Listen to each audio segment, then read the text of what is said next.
ప్రభువునందు అందరికీ వందనములు శుభములు తెలియజేసుకుంటున్నాను అండి. ప్రియులారా, ప్రియమైన దేవుని వారులారా, ప్రియ సహోదరి సహోదరులారా, బైబిల్ గ్రంథం, పరిశుద్ధ గ్రంథం, దేవుని గ్రంథం, ప్రియ సహోదరులారా, మహాజ్ఞాన గ్రంథం, జ్ఞానపు ఓట, జ్ఞానపు గని. ప్రియులారా, మనం చూసుకున్నట్లయితే ప్రస్తుతం ఉన్నటువంటి యొక్క ప్రపంచ గమనంలో, అలాగే ఆధునిక యుగంలో, నూతన టెక్నాలజీలో పరుగులు తీస్తున్నటువంటి యొక్క దేశంలో ఎట్లా ఉందంటే, ప్రియమైన దేవుని వల్ల దేవునికి స్తోత్రం. మహోన్నతుడైన సర్వేశ్వరుడు, పరమేశ్వరుడు, అందరికీ ఉన్నవాడైనటువంటి, మనందరినీ కన్నవాడైనటువంటి దేవాది దేవునికి సమయం ఇచ్చినటువంటి ఆయనకి స్తుతులు స్తోత్రం తెలియజేసుకుంటూ, ప్రియమైన దేవుని వల్లరా, పాపం ప్రవేశిస్తే నిన్ను బంధిస్తుంది, శోధిస్తుంది. ప్రియులారా, పాపం చాలా రెడీగా ఉంటుందండి. ఎప్పుడు కాటేస్తుందో నీకు తెలీదు. ప్రేమ దేవుని వల్లరా, యవనస్తులను సెల్ల పట్టుకుంటారు, ఆన్ చేస్తారు, అలా అలా అలా యూట్యూబ్కి వెళ్తారు. ప్రేమ దేవుని వల్ల చూస్తారు కదా, ఏదో చూద్దాలే, సినిమా పేరు చూద్దాం అనుకుని చూస్తారు, అలా అలా లోపలికి వెళ్తారు. ప్రేమ దేవుని ఇక కనిపించరానండి, అశ్లీలు కనిపిస్తుంటాయి అంటే అలా అలా వెళ్ళిపోతుంటారు. అలా వెళ్ళిపోతుంటే ప్రేమ దేవుని చూసారు, లోపలికి ఎంటర్ అయిపోతుంది. చూసారు, అప్పటికే పాపం లోనికి ఎంటర్ అయిపోతుంది. ఆ సంగతి వీడికి తెలీదు, ఆ సంగతి వాడికి తెలీదు. చూసారా, చూస్తూనే ఉంటారు, ఏదో సినిమా చూస్తాను, సినిమా బొమ్మ చూస్తాను అనుకుంటుంటారు. అనుకోకుండా భూత బొమ్మలకి వెళ్ళిపోతుంటారు. ప్రేమ చూసారు కదా, అశ్లీల నృత్యాలకు వెళ్ళిపోతుంటారు, అశ్లీల బొమ్మలకి వెళ్ళిపోతుంటారు. కానీ వాడికి తెలీదు. అంటే పాపం ఎట్లా కాటేస్తుందో, ఎలా ప్రవేశిస్తుందో తెలియకుండానే దాని లోపలికి వెళ్ళిపోతుంటారు. ప్రేమ దేవుని వల్ల చూసారు కదా. 2 తిమోతి 2:22, యవనస్తులారా నీ యవ్వనేచ్ఛల నుండి పారిపోమని చెప్తున్నాడు. యవనస్తులు పారిపోమంటున్నాడు. చూసారా, పాపానికి అవకాశం ఇస్తే చాలు, అది లోపల ప్రవేశిస్తే ఎంటర్ అయిపోతుంది, నిన్ను బంధించేస్తుంది. చూసారా ప్రియమైన దేవునారా, ఒకసారి నువ్వు పాపానికి నువ్వు అవకాశం ఇస్తే అది నీ ఒంట్లో ఎంటర్ అయిపోయాం కదా, నిన్ను బంధించేసి ఆ పాపేచ్ఛలోనే, పాప భోగాల్లోనే, పాప ఆలోచనలోనే, పాపపు పనుల్లోనే ఉండడం జరిగిపోతుంది. అందుకనే యవ్వనస్తులారా నీ యవ్వనేచ్ఛల నుండి పారిపోము. నీ యవ్వనపు యొక్క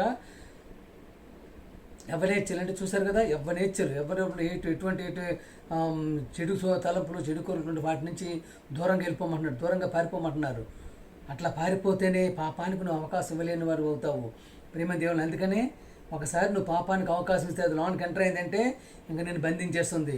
నీకు తెలియకుండానే ప్రియ సహోదరుడా, ప్రియ సహోదరి, ప్రియమైన ప్రియులారా, ప్రియమైనటువంటి యవనస్తులారా, పాపానికి లోనైపోయావంటే చివరి వరకు నీ యొక్క గతి చూడలేని పరిస్థితుల్లో ప్రియమైన దేవుని వారు ఎంతోమంది ఆ పాపానికి లోనయ్యి వారి యొక్క జీవితాలను అర్ధాంతరంగా ముగించుకునేటువంటి పరిస్థితి ఏర్పడుతుంది. అందుకనే ఏం చెప్తున్నాడండి తిమోతి గారు, ఏం చెప్తున్నారు? యవనస్తులారా మీ యవనేచ్ఛల నుండి పారిపోము. ఎట్టి పరిస్థితుల్లో కూడా నీ యవనేచ్ఛలకు అవకాశం ఇవ్వకూడదు. ప్రియమైన దేవుని వల్లరా, మనసును అదుపులో పెట్టుకోవాలి. మనసును అదుపు నుంచి కూడా ఎలాగా మీరు గెలవాలంటే దేవుడు గుర్తు రావాలి, దేవుడు గుర్తు వచ్చేయాలి. చూసారా ప్రియమైన దేవుని వల్లరా, ఎదుటివాడి పర్సు రోడ్డు మీద పడిపోయింది, తీసుకొని ఇచ్చేయి, దేవుడు గుర్తు వచ్చేయాలి. ప్రియమైన దేవుని వల్లరా, అమ్మాయి రోడ్డు కనబడుతుంది, దేవుడు గుర్తు రావాలి. నీ తల్లి, నీ చెల్లి, నిన్ను కన్నది నీ చెల్లి. చూసారు, ఒకే ద్వారం నుంచి, ఆ ద్వారం ఏ ద్వారం నుంచి అయితే నేను వచ్చాను, అందరూ ఒకే ద్వారం కదా, ఆ ద్వారం నుంచి నేను ప్రపంచాన్ని చూడడానికి వచ్చింది కదా అనేటటువంటి ఆలోచన వెంటనే నీలోకి వచ్చేసి గుర్తు రావాలి, ఆలోచనలో ఉండాలి, గుర్తుండాలి, దేవుడు గుర్తు రావాలి. తప్పు చేయకుండా నీ మనసు నీ చేతుల్లో ఉండాలి. తప్పు చేయకుండా ప్రేమ దేవుని వారులారా, ప్రియ సహోదరుల, ప్రియ యవనస్తులారా, తప్పు చేయకుండా నీ మనసు నీ చేతుల్లో ఉండాలి. నీ జీవితం నీ చేతుల్లో ఉంది. పాపం చేసి పాపాత్ముడు అవుతున్నావు, పాపం చేయకపోతే పాపం లేనివాడు అవుతావు. చూసారా, నీ దేవుడు గుర్తు రావాలి. ప్రియ సహోదరులారా, అద్భుతమైనటువంటి మాటలని, అద్భుతమైనటువంటి సంగతులని బైబిల్ గ్రంథంలో రాయించబడి ఉండగా ప్రియమైన దేవుడు చూసారా, పాపం చేసే పాపాత్ముడు అవుతాను, పాపం చేయకపోతే పాపం లేనివాడివే. నీ దేవుడు గుర్తు రావాలి. మనసును అదుపులో పెట్టుకోవాలి, ఆత్మను అదుపులో పెట్టుకోవాలి. ప్రియమైన దేవుని ఆత్మానుసారం జీవితాన్ని ఇచ్చేసుకోవాలి. మనసును అదుపులో పెట్టుకుని ఆత్మతో ఆలోచించాలి, ఆత్మతో నీ పనులన్నీ జరగాలి. ప్రేమ ఎందుకంటే దేవుడు ఇచ్చినట్టు ఆత్మ జీవాత్మ. అందుకని నీ జీవితం నీ చేతుల్లో ఉంది, నీ మనసు నీ చేతుల్లో ఉంది. చూసారా, పాపం చేయబట్టే పాపం అవుతున్నా కదా, పాపం చేయకపోతే పాపం చేసిన వాడు కాదు, పాపం లేనివాడు అవుతావు. అందుకని ప్రేమ దేవుని తిరుకోవాలి. ప్రేమ దేవుని వాళ్ళరా, ప్రియ సహోదరులారా, నిజంగా మనలో దేవుడు ఉండాలంటే ప్రేమ దేవుని వాళ్ళరా, దేవుడు మనకు తోడుగా ఉండాలండి. ప్రేమ ఖచ్చితంగా దేవుడు మనకు తోడుగా ఉండాలండి. చూడండి, యథార్థమండి.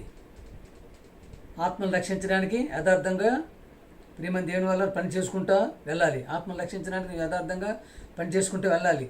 నీ దేహంలో ఎవరెవరు ఉండాలనుకుంటున్నారు? ప్రియ సహోదరుడా, ప్రియ సహోదరి, ప్రియమైన క్రైస్తవ సమాజమా,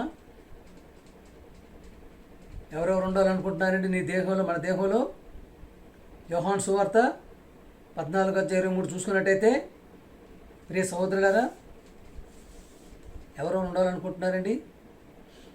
యోహాను సువార్త 14:23, ఒకడు నన్ను ప్రేమించిన ఎడల వాడు నా మాట గైకొనును, అప్పుడు నా తండ్రి వానిని ప్రేమించును, మేము వాని యొద్దకు వచ్చి వాని యొద్ద నివాసము చేతుము. ఎవరు ఉండాలనుకుంటున్నారండి? మన దేహంలో ఎవరు ఉండాలనుకుంటున్నారు? ఎవరుంటారండి? ఎవరుంటారంట? దేవుడు ఉంటాడంట. దేవుని కుమారుడు యేసుక్రీస్తు ఉంటాడంట. మరి పరిశుద్ధాత్మ ఉండడా? పరిశుద్ధాత్మ ఉండనుకుంటున్నారా? మన దేహం దేనికి ఆలయం అండి? పరిశుద్ధాత్మనికి ఆలయం. వాళ్ళు ముగ్గురు నీలో ఉండాలనుకుంటున్నారు. ప్రియ సహోదరుడా, వాళ్ళు ముగ్గురు నీలో ఉండాలనుకుంటున్నారు. ఎవరు ఉండాలనుకుంటున్నారండి? దేవుడు ఉండాలనుకుంటున్నాడు, యేసుప్రభు ఉండాలనుకుంటున్నారు, పరిశుద్ధాత్మ ఉండాలనుకుంటున్నారు. చూసారు, ముగ్గురు నీ దేహంలో, మన దేహంలో ఉండాలని అనుకుంటున్నారు. కానీ నీవే వాళ్ళని నీలో ప్రేమ దేవుని వాళ్ళరా ఏం చేస్తున్నారండి? నీవే వాళ్ళని నీలో ఉండాలని అనుకుంటుకోండి, నీ దేహంలో ఉండాలని అనుకోవట్లేదు. మనం కూడా అనుకోవాలి, దేవుడు నాలో ఉండాలి, దేవుని కుమారుడు యేసుక్రీస్తు నాలో ఉండాలి, పరిశుద్ధాత్మ నాలో ఉండాలి అని అనుకున్న రోజున, ప్రియ సహోదరుడా, ప్రియ సహోదరి, ప్రియమైన దేవుని వాళ్ళారా, ప్రియ సహోదరులారా, బైబిల్ గ్రంథాన్ని పట్టుకున్నట్టు నీవు, బైబిల్ పరిశుద్ధ గ్రంథాన్ని పట్టుకున్నట్టు నీవు నీ జీవితాన్ని సార్థకం చేసుకోగలవాలంటే ఈ ముగ్గురిని నీ యొక్క దేహంలో ఉండాలని నీవు అనుకోవాలి, నిశ్చయించుకోవాలి, విశ్వసించాలి. పరిపూర్ణమైనటువంటి ప్రియమైన దేవుని పూర్ణాత్మతో, పూర్ణ శక్తితో, పూర్ణ మనస్సుతో ప్రియమైన దేవుని వాళ్ళరా వీరి ముగ్గురిని నీ యొక్క హృదయంలో, నీ మనసులో నిలుపుకోగలిగినట్టయితే ఎన్ని కష్టాలు ఎదురొచ్చినా నీవు ధైర్యంగా ఎదుర్కొని నిలబడతావు. అసలు అవి వస్తున్నట్టు కూడా నీకు అనిపించదు. ఎందుకంటే నీలో దేవుడు కుమారుడిని క్రీస్తు పరిశుద్ధాత్మ ఉన్నాడు కనుకనే ఆ ధైర్యం నీకు ఏర్పడుతుంది. ప్రియమైన దేవుని వాళ్ళు అందుకనే ఈ ముగ్గురు ఉండాలని చెప్పి మన దేవుల్లో ఉండాలి, మన పనిలో ఉండాలి, మన మాటలో ఉండాలి, మన యొక్క చేతలలో ఉండాలి, మన ప్రవర్తనలో ఉండాలి. అందుకని ప్రియమైన దేవుని వల్ల ఈ ముగ్గురు మన దేంట్లో ఉంటే ఏ విధమైనటువంటి జీవితం కొనసాగించడానికి అవుతుందండి ప్రియమైన దేవుని వారు. అలాగే అసలు నిన్ను ఎప్పుడు ఏర్పాటు చేసుకున్నాడు దేవుడు? అసలు మనల్ని ఎప్పుడు ఏర్పాటు చేసుకున్నాడు? నీవు పుట్టిన దగ్గర నుంచి ఏర్పాటు చేసుకున్నారా? అమ్మ కడుపులో పుట్టిన దగ్గర నుంచి ఏర్పాటు చేసుకున్నాడా ప్రియమైన దేవుని వాళ్ళరా? చాలామంది మీసాలు మెలేసేస్తుంటారు కదా, అమ్మ నాన్న కలుసుకుంటే నేను పుట్టాను అనుకుంటారు. ప్రియమైన దేవుని చాలామంది కలుసుకుంటున్నారని పిల్లలు ఉండట్లేదు. కానీ నీకు పిల్లలు ఇవ్వాలంటే దేవుడు బహుమానంకి ఇవ్వాలి. చూసారా, గర్భఫలము దేవుడు ఇచ్చిన బహుమానం, ఆయన ఇచ్చిన బహుమానం. చూసారు కదా, ఫంక్షన్స్ కాటి మీద బహుమానాలు ఇస్తుంటారు కదా, మర్చిపోయిన బహుమానాలు ఏమంటవి. అలాగే ఆయన బహుమానం ఇవ్వాలి. ఆ బహుమానం ఎవరు? ఎప్పుడండి? ఈ 70 సంవత్సరాలు 80 సంవత్సరాల జీవితాలైనా ఎప్పుడు నిన్ను ఏర్పరచుకున్నాడు దేవుడు?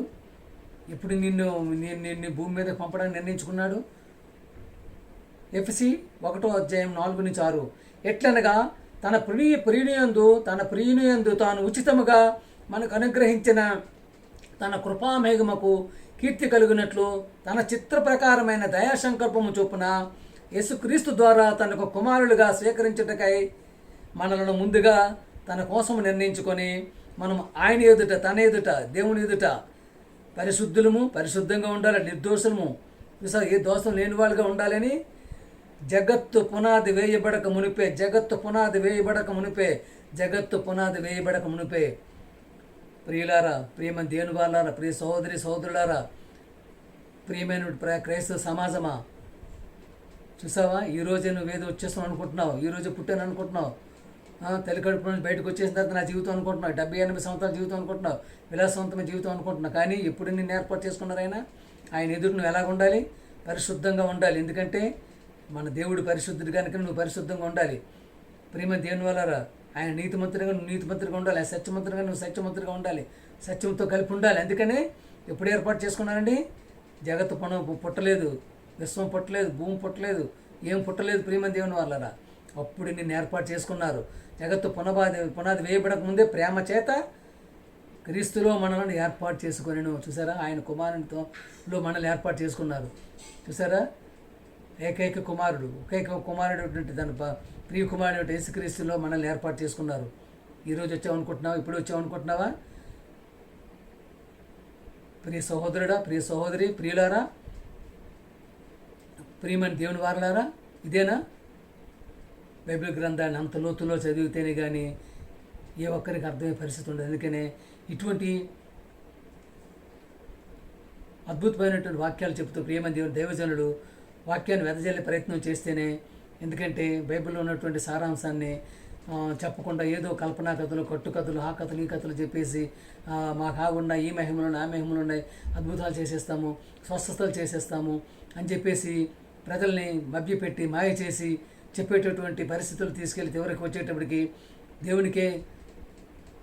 దేవుని నామానికే చెడ్డ పేరు తెస్తూ, అలాగే వారి విశ్వాసం నుంచి మధ్యలో తొలగిపోయేటటువంటి పరిస్థితిని ఏర్పాటు చేస్తున్నారు. కనుకనే ప్రియమైన దేవుని వారి దిన మన క్రైస్తవం బస్టు పెట్టిపోతుంది. అలాగే నేను అనుకుంటుంది కూడా ప్రియమైన దేవుని వల్ల ఎక్కువ సమయాన్ని నేను చూస్తుంటుంది క్రైస్తవంలోనే ఎక్కువగా కులాలు మతాలు కులపిచ్చి ఎక్కువగా ఉన్నట్టు నాకు అనిపిస్తుంది. ప్రియమైన దేవుని వల్ల వాళ్ళదే కులం, వీడిదే ప్రాంతం, వీడు మనవాడేనా, వీడు మన ఊరు వాడేనా, వీడు మన ప్రాంతం వాడేనా, వీడు మలకొండ పోడే అని చెప్పేసి అటువంటి యొక్క తారతమ్యాలు, భేదాలు, విభేదాలు ఎక్కువగా బైబిల్ గ్రంథం పట్టుకున్నటువంటి, పరిశుద్ధ గ్రంథం పట్టుకున్నటువంటి ఈ యొక్క దేవుని కుమారుని చెప్పుకుంటున్నటువంటి క్రైస్తవులను ఎక్కువ కనిపిస్తున్నాయి. ప్రేమ దేవులారా, అటువంటివన్నీ దూరపరచాలి.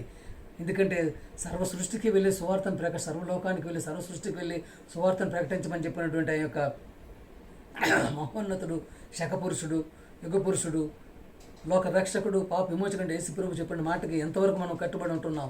అలాగే ప్రేమ దేవుని సర్వ సృష్టి కంటే నువ్వు చెప్తున్న మాట కేవలం మనుషులు వింటారు అనుకుంటున్నావా? మనుషులు వినరు, దురద చెవులు గలవారు వాళ్ళకి బాగా దురద చెవులు ఎక్కిపోయి కల్పనా కథలే కావాలి వాళ్ళకి. సత్యమైన వాక్యం అక్కర్లేదు, నిత్యమైన వాక్యం అక్కర్లేదు, బైబిల్లోని మాటలు అక్కర్లేదు, ఏవో 4 కథలు చెప్పేసి పంపించేస్తే వెళ్ళిపోతుంటారు. కానీ నీవు చెప్పే మాట ఎవరు అంటున్నారంటే సృష్టి వింటుంది, అంటే ప్రకృతి వింటుంది, ప్రకృతిలో ప్రతి అణువుని వింటుంది, చెట్టు వింటుంది, చేమ వింటుంది, పక్షులు వింటున్నాయి, జంతువులు వింటున్నాయి, ప్రేమ దేవుని గోడలు వింటున్నాయి, దూలాలు వింటున్నాయి. ప్రియ సహోదరులారా, ఏదో వాక్యం చెప్పేస్తున్నానంటే ఏదో నార్మల్గా నా మాత్రం అనుకుంటున్నాను. కానీ నువ్వు చెప్పిన ప్రతి మాట కూడా నీ యొక్క సృష్టి వింటుంది, ప్రకృతి వింటుంది. ఈ ప్రకృతి నీకు రేపు దేవాది దేవునికి, పరమ తండ్రికి, మహోన్నతుడికి, సర్వోన్నతుడికి సాక్ష్యము. అలాగే ఆయన పంపించినటువంటి మనకి మధ్యవర్తిగా ఉన్నటువంటి దేవునికి నరుడికి మధ్యవర్తిగా ఉన్నటువంటి క్రీస్తు చేసిన నరుడు కూడా సాక్ష్యం ఉంటాడు. కనుకనే చెప్పే ప్రతి మాట కూడా ఈ విధంగా ఉండాలి. జగత్తు పునాది వేయబడక ముందే మనల్ని దేవుడు ఏర్పాటు చేసుకున్నాడంటే మాటని మనకు చెప్పగలిగినట్టయితే ప్రేమ చేత ఏర్పరచుకున్నారు ప్రియమైన దేవుని వారా. అందుకని ఇటువంటి అద్భుతమైన మాటలు బైబిల్ గ్రంథాలు లిఖించబడి ఉన్నాయి. కనుకనే అలాగే పాపాన్ని తావివ్వకూడదు, అలాగే మనసు నలుపులు పెట్టుకోవాలి, దేవుడు గుర్తు రావాలి. అలాగే నీ యొక్క దేహంలో ఎవరు ఉండాలి? దేవుడు ఉండాలి, దేవుని కుమారుడు యేసుక్రీస్తు ఉండాలి, పరిశుద్ధాత్మ ఉండాలి. ముగ్గురిని నువ్వు మనసులో పెట్టుకునే పరిస్థితులు ఉండాలి. ప్రియులారా, అసలు దేవుడు ఏమంటున్నాడో మన గురించి విందామా? అసలు దేవుడు మన గురించి ఏమంటున్నాడో విందామా?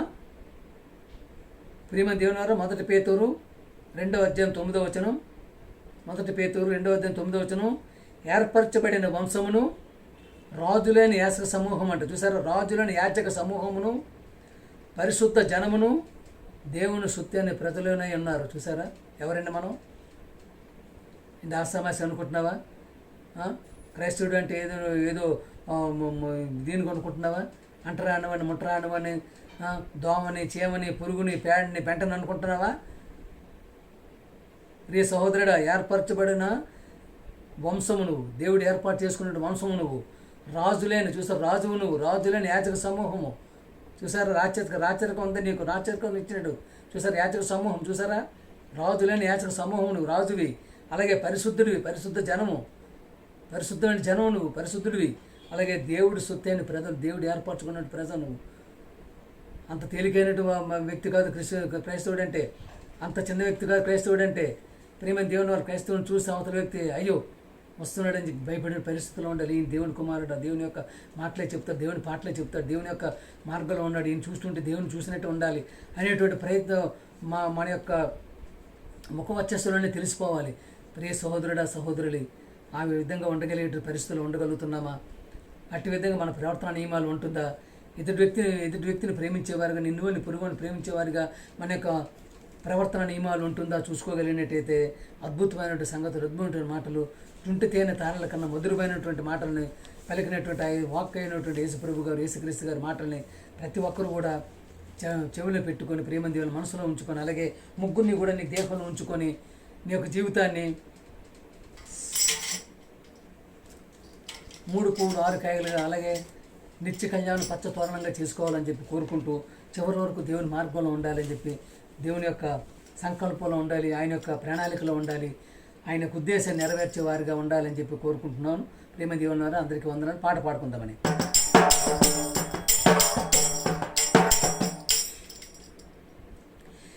ఏది ఏమైనా గానీ నీతోనే ఉంటానయ్యా, నన్ను ఎవరేమన్నా గానీ నిన్ను విడిచి పోలేనయ్యా. ఏది ఏమైనా గానీ నీతోనే ఉంటానయ్యా, నన్ను ఎవరేమన్నా గానీ నిన్ను విడిచి పోలేనయ్యా. నా ప్రాణమా, నా సర్వమా, నా ప్రాణమా, నా సర్వమా, నాకున్నది నీవే దేవా, నాకున్నది నీవే తండ్రి, నాకున్నది నీవే దేవా, నాకున్నది నీవే తండ్రి. ఏది ఏమైనా కానీ నీతోనే ఉంటానయ్యా, నన్ను ఎవరేమన్నా కానీ నిన్ను విడిచి పోలేనయ్యా.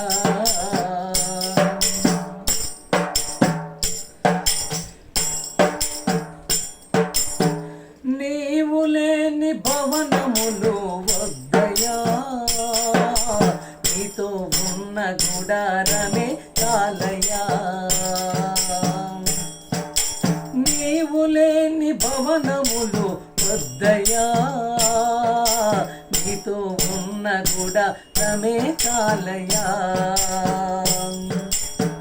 నీవుంటే బ్రతుకంతా ఆనందమే దేవా, నీవుంటే బ్రతుకంతా ఆనందమే దేవా. నీవు లేనిదే నాకేది వలదయ్యా, నీవు లేనిదే నాకేది వలదయ్యా, నిన్ను విడిచి వెళ్ళలేనయ్యా, నిన్ను విడిచి వెళ్ళలేనయ్యా. ఏది ఏమైనా కానీ నీతోనే ఉంటానయ్యా, నన్ను ఎవరేమన్నా కానీ నిన్ను విడిచి పోలేనయ్యా.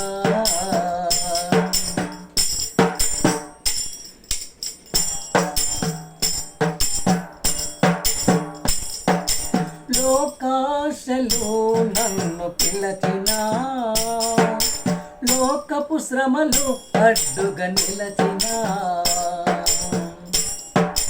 లోకాశలు నన్ను పిలచినా, లోకపు శ్రమలు అడ్డుగా నిలచినా, నా గటిపై చెయ్యి వేసి వెనుదిరిగి చూడలేనయ్యా, నా గటిపై చెయ్యి వేసి వెనుదిరిగి చూడలేనయ్యా,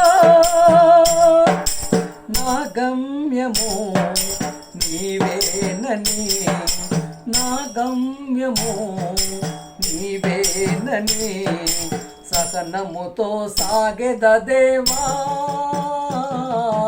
సహనముతో సాగెద తండ్రి, సహనముతో సాగెద దేవా, సహనముతో సాగెద తండ్రి, ఏది ఏమైనా గానీ నీతోనే ఉంటానయ్యా, నన్ను ఎవరేమన్నా గానీ నిన్ను విడిచి పోలేనయ్యా,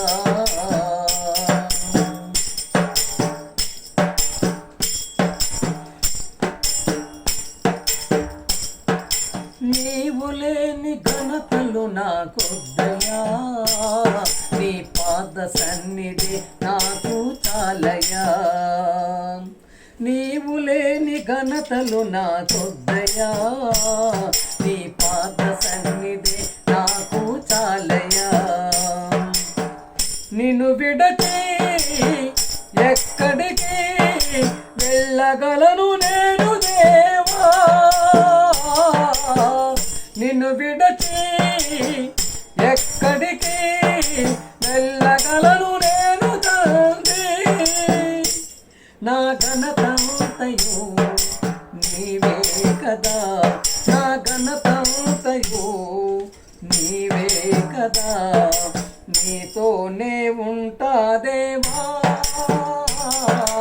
నీతోనే ఉంటా తండ్రి, నీతోనే ఉంటా దేవా, నీతోనే ఉంటా తండ్రి, ఏది ఏమైనా గానీ నీతోనే ఉంటానయ్యా, నన్ను ఎవరేమన్నా గానీ నిన్ను విడిచి పోలేనయ్యా, నా ప్రాణమా నా సర్వమా, నా ప్రాణమా నా సర్వమా, నాకున్నది నీవే దేవా, నాకున్నది నీవే తండ్రి, ఏది ఏమైనా గానీ నీతోనే ఉంటానయ్యా, నన్ను ఎవరేమన్నా గానీ నిన్ను విడిచి పోలేనయ్యా. ప్రియమైన దేవుని వలన అందరికీ వందనాలండి. ఆ దేవాది దేవునికి స్తుతులు స్తోత్రం చెల్లించుకుంటూ, ప్రియ సహోదరి సహోదరులారా, ప్రియమైన దేవుని వలన ప్రియులారా, ప్రతి ఒక్కరూ వాక్యం నచ్చినట్టయితే షేర్ చేయండి, ప్రతి ఒక్కరికి సబ్స్క్రైబ్ చేయమని కోరుకుంటున్నాను అండి. మీ ఈశ్వరరావు. దేవాది దేవునికి స్తుతులు స్తోత్రం చెల్లించుకుంటూ మీ అందరికీ వందనాలండి.